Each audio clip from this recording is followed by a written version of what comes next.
And, I was thinking of, stories to kind of build this up. And, it's funny. I was trying to think of stories like where I was real like scared and, um, just really a mess because I was so scared. And it was really hard to think of stories. But I don't know if like it's just because I can't remember them or maybe I'm just that awesome. I don't know. Like, um, you know, but just kidding. I know that I've been uh, scared, but I do believe that God has given me the ability to overcome fears. Like Tori is always amazed that I've almost drowned a handful of times actually in my life, and some of you have heard some of those stories. But I still love the water, and if you've been to a lake or someplace with me, you know that I like to swim as far as I can under the water where you don't know so that I can scare you and grab your feet. And Dory always says, I don't even understand how you want to get in the water, much less like swim for a mile. I can't really swim for a mile under the water, but I believe that that's the way that God wants us to be, right? That there are things that have happened in our life or things that we've gone through, but we aren't to live in that fear. We aren't to live with that hanging over us, that He wants us to be able to say, that was there and I am here. And I'm not going to live in that place anymore. And I'm going to be sharing a story out of Mark 4. And this is a moment where Jesus has been teaching, and earlier in the chapter it says that he got onto a boat because the crowds had gathered around him, and so he gets in the boat and pushes off just a little bit so he can speak to the people. And so he's out there in this boat preaching, speaking to the multitudes that had gathered. And there's some awesome stuff in that, but I really want to get to this point in verse 35 in this story where it says, on the same day when evening had come, he said to them, let us cross over to the other side. Now when they had left the multitude, they took him along in the boat as he was, and other little boats were also with him.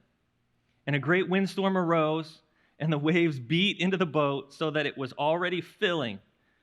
But he was in the stern, asleep on a pillow.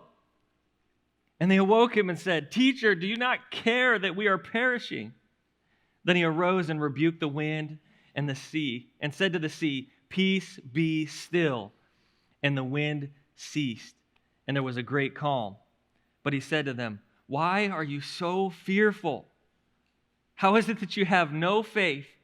And they feared exceedingly and said to one another, Who can this be that even the wind and the sea obey him?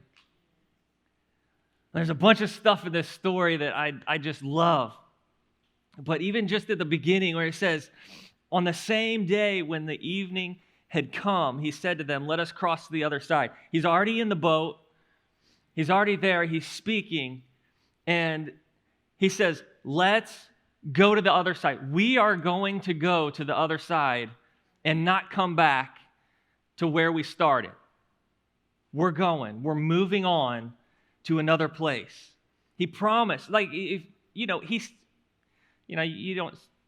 can't say, he said, I promise you we get to the other side. But when Jesus says something, and this is my point, when he speaks something, he doesn't go back on his word. When he says it, he means it. And when he said, we're going to go to the other side, he meant we're going to get to the other side.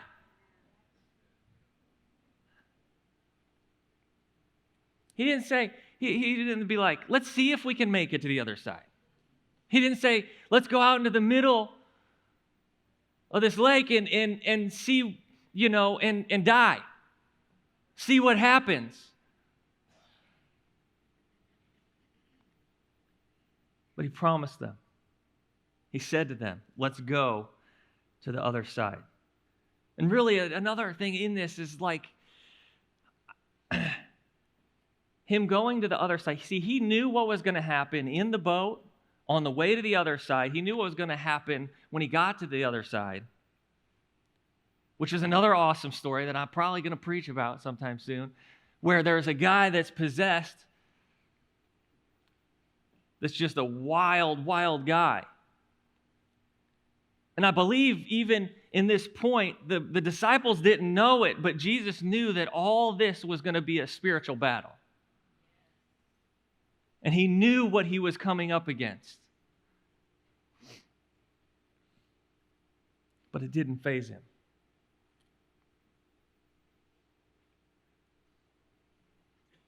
In verse 36, Mark 4:36, now, when they had left the multitude, they took him along in the boat as he was, and other little boats were also with him. It's interesting.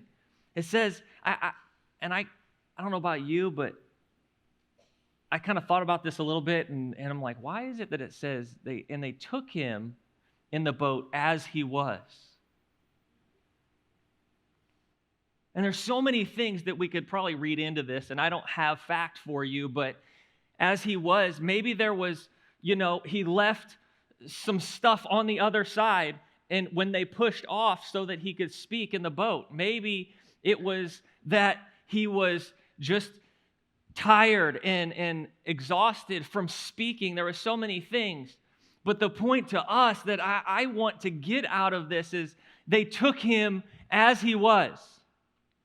They didn't take him as they wanted him to be. They didn't take him with anything added on to him. They didn't take him as, what people purported that he was. They took him as he was. And I think that in that statement, and maybe it could just be me, but I believe that was put in there for us to tell us that we need to take him as he is. To not take him as we feel that he is. To not take him as other people have made him out to be. See, that's a problem these days, is because a lot of people are running away from church and doing all this, stuff. Anyway, not getting on that sidetrack, but there's a lot that has been done to make Jesus, not that we can make him look like something he's not, but to people and the perspective that they have, to give them this tainted view of who he is. And first of all, I don't want to have that view. And secondly, I would never, ever want to give somebody that view. And in order to give somebody the correct view of who Jesus is, we first need to have the correct view of who he is and take him as he is.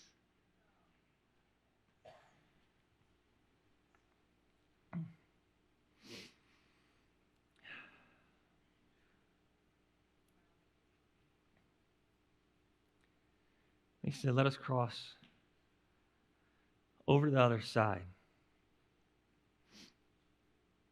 And they took him as he was. It says there's other boats with him. In this also I see that when we're doing what God has asked us to do, when we are walking with him, when he is moving in and through us and with us, and like in this story, like when he's in our boat and we're going places with him, it's not just our boat that's affected. It's not just us, but there's other people that are around. It says there's other boats that were around that were with him. They had gathered around. They're all there. And when he starts to cross the other side, they're starting to cross the other side. People were following. And in this story, I lay that before you because I want to hopefully see, and again, as always, I want to speak to myself in this message as much as I want to speak to anybody else, that the level of faith and trust that we have and the way that we view Jesus and the way that we present him, all these things is not just about us. There's again, another problem these days is that people thinking it's just about us, about me. Like I worry about myself. But that's contrary to what the Bible teaches me. That it's not just about me. First of all, it's about Him. And secondly, it's about everybody else that needs to know Him, that is desperately seeking. But do we see that it's not just us, that there's others around us that will see what God does in our lives? In Mark 4:37 it says, "And a great windstorm arose, and the waves beat into the boat so that it was already filling." Now, the Sea of Galilee was it was known to have many storms, and like it happened all the time. So it wasn't that like out of the ordinary. But the thing is there were fishermen in this boat with Jesus. And they're in there, and you have to see that this storm was so bad that the boat was already filling up with water, and they're like, we're going down. This is it. We're done.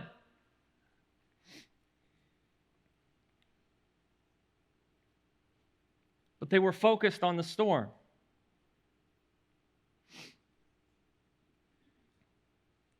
And that's what we can do sometimes. You know, the fishermen, you would imagine, they know being out in a boat, storms, how bad they are, the wind, what it's going to do to the boat, the waves crashing over. They know all these things. The problem is so many times we feel like we know what's going on, or we know this wave, we know this wind.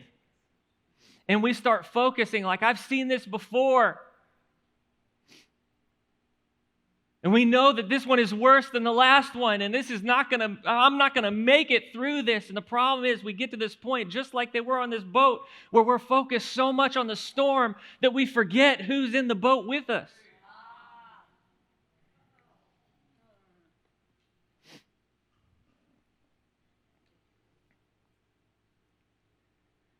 In verse 38, Mark 4:38. But he was in the stern. He was with them. He was still there in the boat. He didn't get out. Jesus. They knew who he was, but they forgot. You know, and I mean, it doesn't say they forgot, but based on the circumstances and what's happened, it feels like they just forget who he is at the moment. Just like we do. I don't forget who he is. Listen, every single one of us at moments we start freaking out and crying and wailing and saying, oh, the ship's going down. You know, we're not going to make it through this. I mean, me too. Like I said before, I said that I couldn't figure out something I was afraid of. But like, I feel like just life most of the time, you know, Tori and I'm like, I just don't know if we're going to make it through this week, you know. But we get to that place because then we start relying on ourselves. They're in there throwing pails of water out of the boat. They're just doing all that they can, working as hard as they can. And Jesus is there in the boat, resting. Verse 38, but he was in the stern, asleep on a pillow. He was asleep on a pillow. I love this. Like, picture it with me. This boat, it's not gigantic. You know, this isn't some huge cruise ship. It's this smaller fishing boat, and these waves are crashing, coming over the boat. I can't imagine that he wasn't getting splashed with water or hearing these guys yelling, screaming, wow, we're dying. What's going to happen? There's all this stuff, and he is fast asleep in this boat. And there's just a picture here of these two sides. And one is the side of fear and not trusting. And the other is complete faith and trust and peace.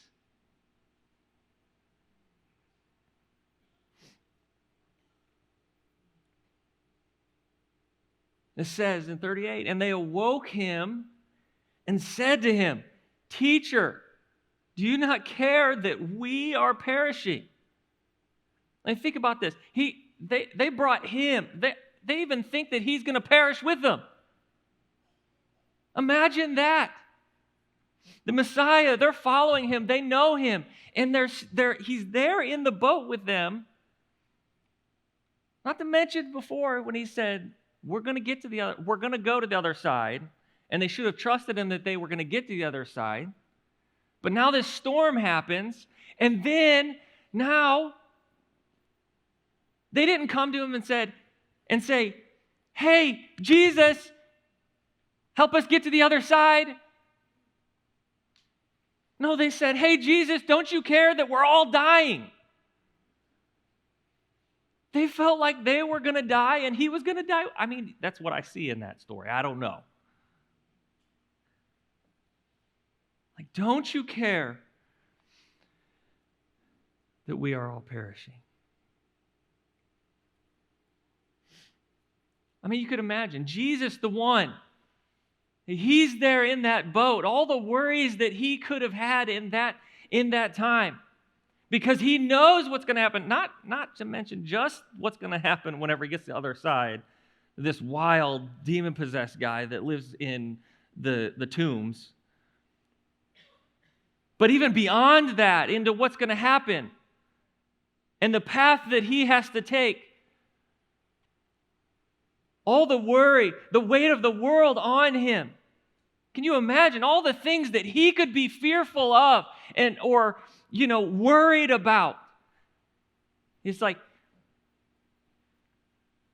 I think about sometimes, we lay in bed and we're just, our mind's spinning and going. And to think about, those things that we're worried about.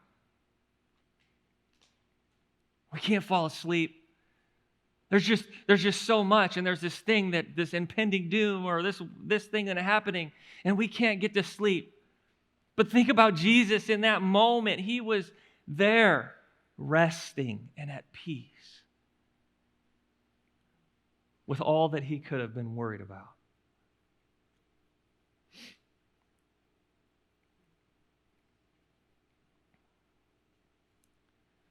He was at peace because he knew the storm was not going to kill them. He knew that God was in control. He knew that God had a plan for him.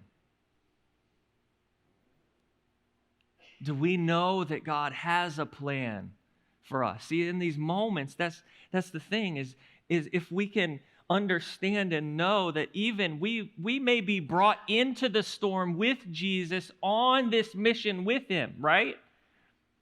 Following him doesn't mean that there won't be a storm. It just means that he's there with us and he's going to get us through.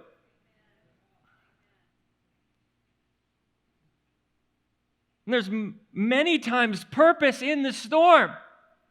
And I believe even in this, there was purpose in it. He was putting them in a place where they needed to see more of who he is, where they needed to see how he had peace in the storm. And not only that when they finally were able to get him up, that he had control over that storm.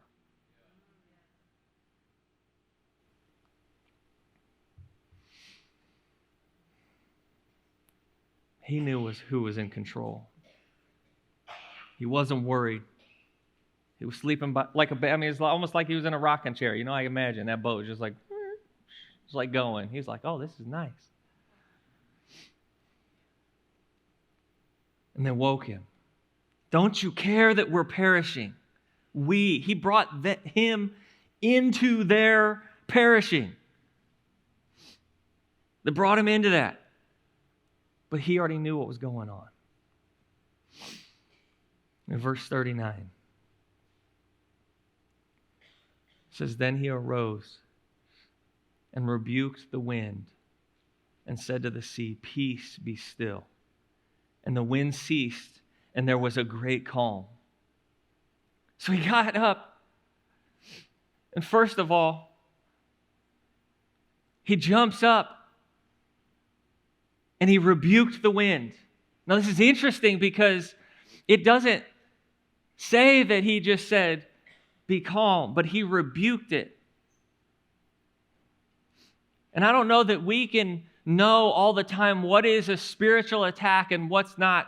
You know, sometimes we say it's a spiritual attack and it's just that we were stupid the day before and we messed up, and then now our next day is messed up. So, you know, I don't know.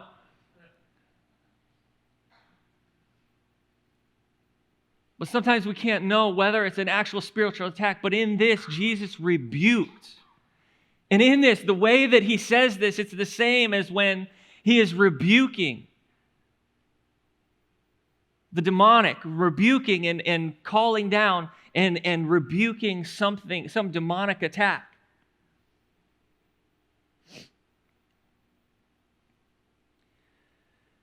But he rebuked this wind and said, Peace, be still.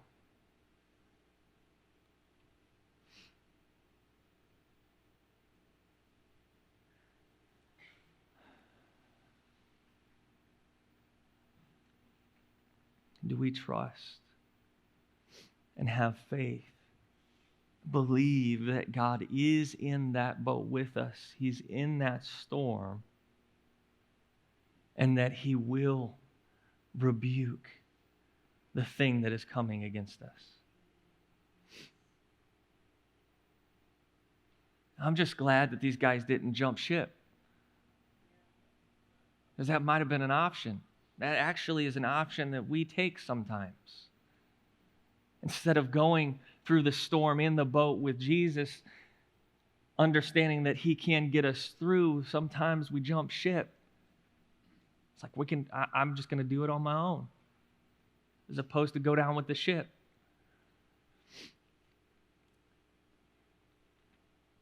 But they stayed there. And he rebuked the storm. He wants to rebuke the storm in your life. He wants to stand up and say, Peace, be still.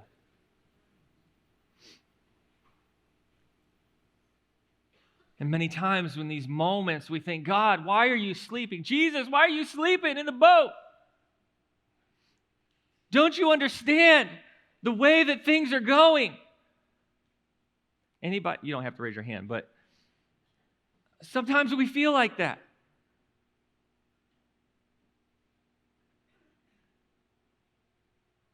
But he's not asleep because he doesn't care. He's asleep because he's at peace. Because he knows what is going to happen. And he knows who he is.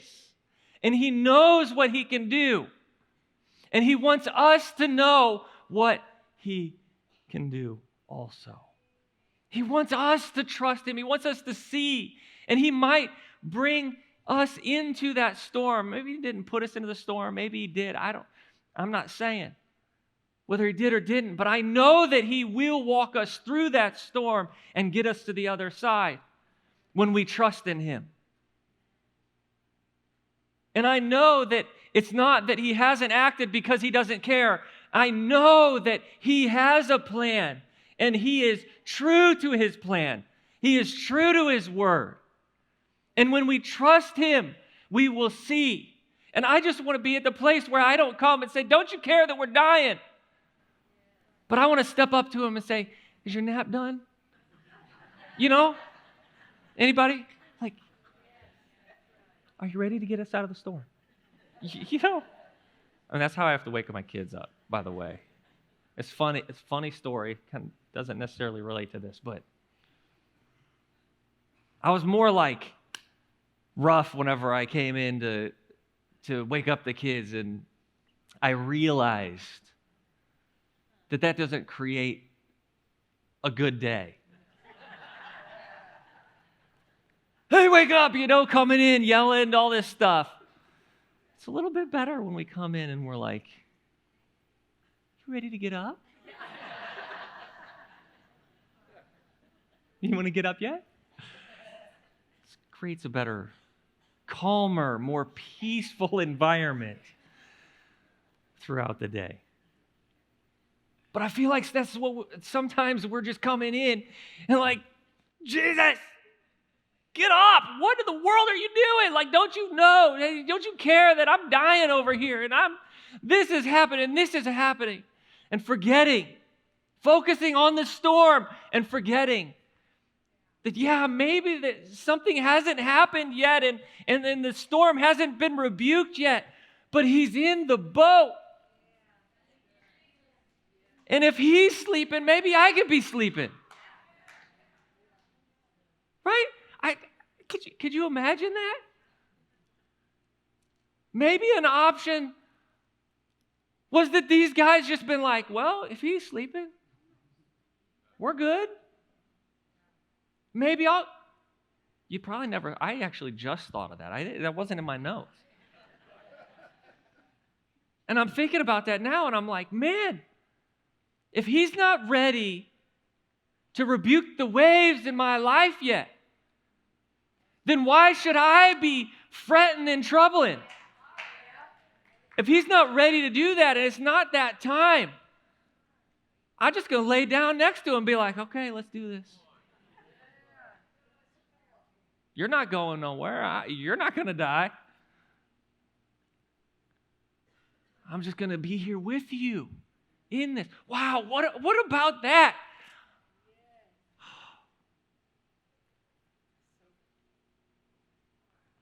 To think, and that's what he wants. I mean, he wants in these things, not that we just sleep and don't do anything, but that we have that peace, that we could rest even in the storm.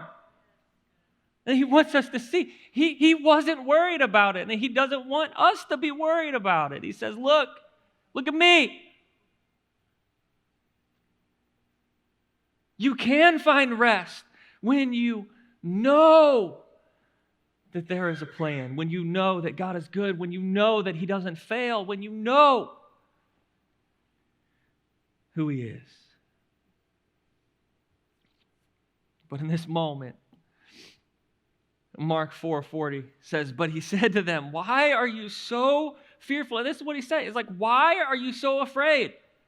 How is it that you have no faith? And I believe that's what Jesus is saying. He's like, listen, do you not, first of all, I imagine him thinking, does this mean that you question who I am?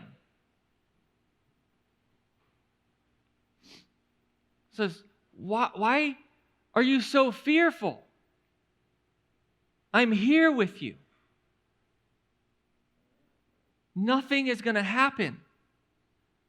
And how is it that you don't have the faith that you should have? So really, he rebukes the storm, and then he comes back and rebukes the disciples.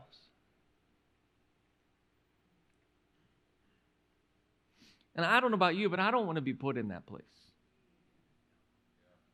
I have been many times, not like we can go without getting that reprimand from God, saying, you're not doing this the right way. But I want to move forward. I want to understand and to know that no matter what the storm, that I don't have to look at the storm and see and fear, but I can look at the one that's in the boat with me, that you can look at the person in the boat with you, who is Jesus, your Savior, the one who said he would never leave you or forsake you, that he is with you, that gave you his Spirit to reside inside, that everything that he has, you have, that those gifts he has given you can be used. that we can live a life of godliness like him.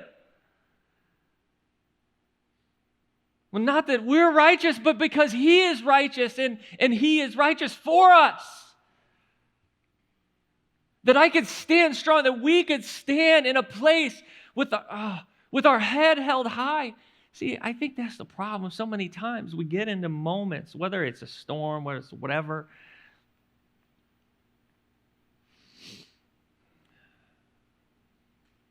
We're either focused on the storm or focused on ourselves.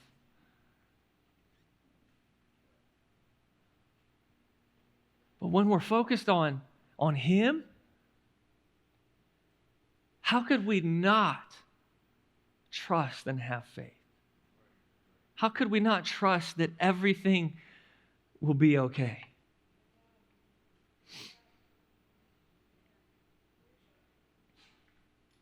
Jesus didn't say, wow, what a storm, crazy storm.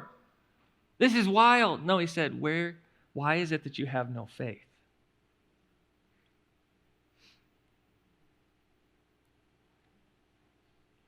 Because Jesus knew that the storm could do nothing. But he was hoping that his people, his disciples, would know the storm could do nothing. Where's your faith? Why didn't you just trust me? Why didn't you believe and know that this storm has nothing on me or us?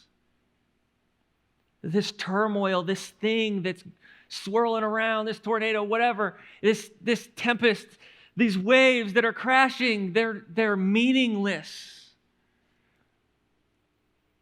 when it comes to God.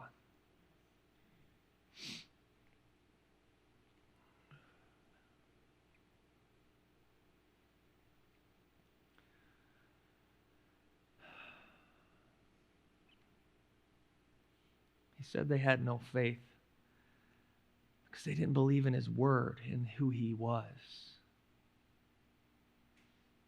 It really had nothing to do with the storm, because there's all kinds of different storms. There's all kinds of different things that they could focus on that could cause them to have this moment of disparity.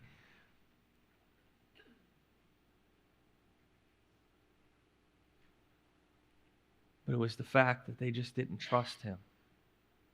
Because no matter what it is, if they trust him, if we trust him, we will get through.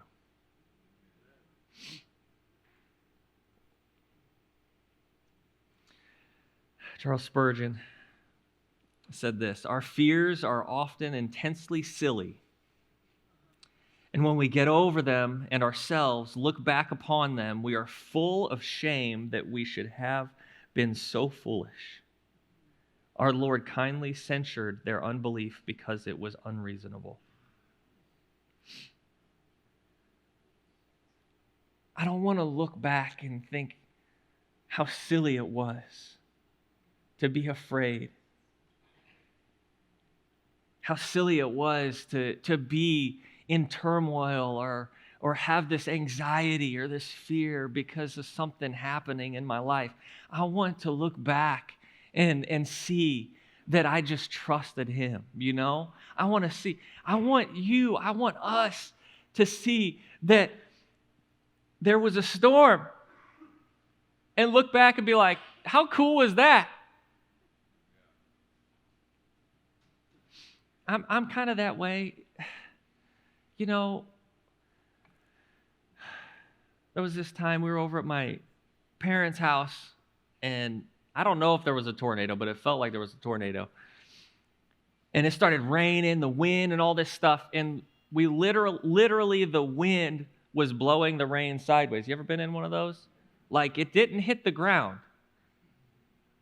The wind was just going sideways. And everybody's like, let's go in the basement. I'm like, no, let's stay out here. It's so much fun. The rain's hitting the side. It's not hitting my head, you know? It's like...